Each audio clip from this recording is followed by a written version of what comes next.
Hey guys, it's Jeremy here on Metal Music Meltdown, back with another video. What I have for today, guys, is the next installment of my top 10 albums of each year.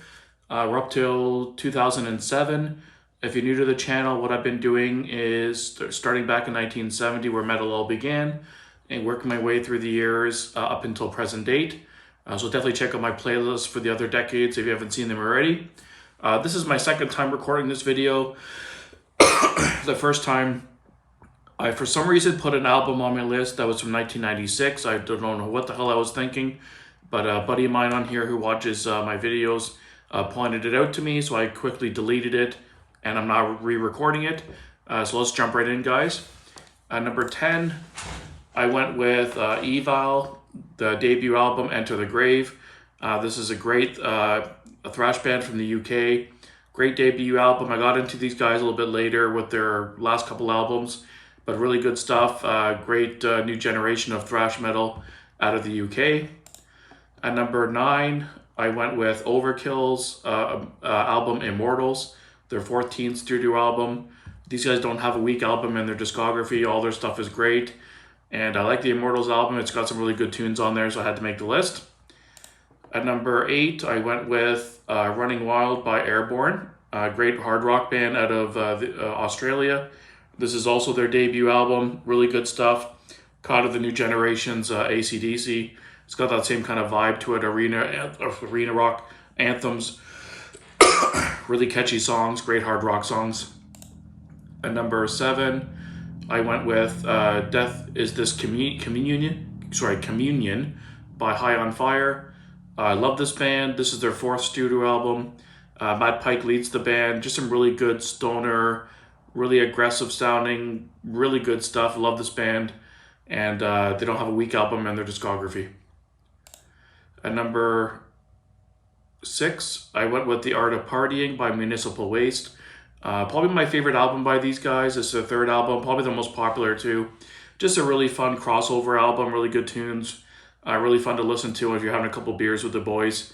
And just a really fun album. At number 5, I went with the Red album by the band Baroness. This is also their debut. Love their artwork on these guys. Sorry, guys. Love the artwork on these guys' albums. The lead singer does all the artwork. They have a very distinct look for their art, and every album has a color theme, like the Red album, Blue album, Yellow and Gold, or whatever. And a really good band, kind of progressive, stoner, sludge kind of band. Really good stuff. If you're not familiar with Baroness, definitely check them out. At number 4, I went with Between the Buried and Me's 4th studio album, Colors. Easily their best album of all time, easily. I'm not the biggest Between the Buried and Me fan. They don't overly connect with me on most of their albums, but this one's a masterpiece. I think this is the only one I actually own from them, to be honest, but it's a really good album and had to make the list from this year. Number 3, I went with Exodus's 8th studio album, The Atrocity Exhibition, Exhibit A. This is one of the Rob Dukes era albums. I got into Exodus really late, to be honest, and I think I got into them just before Dukes joined the band, like really late for some reason. But I love the Duke era stuff. A lot of people don't like him on the vocals, but I think he sounds great. And all his albums have a really good punch to them. The production's really heavy and has a lot of power behind it. I love the albums he's on. And this one is no exception. Really good album. Number 2, I went with Fiction by Dark Tranquillity. This is their 8th studio album, one of my favorite melodic death metal bands from Sweden. Really good discography, really strong singer. Michael Stahn has got some really cool growls and some really good clean vocals on some of the newer stuff. And I think this was my gateway to the band. I think that's why it kind of stuck with me a lot. But I love this album. Always go back to it quite often. And at number 1, I went with Machine Head's The Blackening. This is their 6th studio album. Easily their best album in their discography, in my opinion. Very thrashy, very heavy. Machine Head's very hit and miss with me. I like 2 or 3 of their albums, and there's like 3 or 4 of them I think that are just pure crap. So they're kind of a very inconsistent band. But The Blackening is a masterpiece.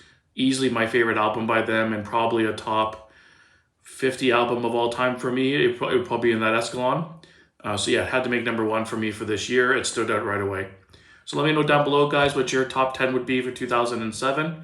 And stay tuned for 2008. Probably not until the new year, because I'm going to focus on getting my year-end list done and some other year-end kind of videos, related videos done.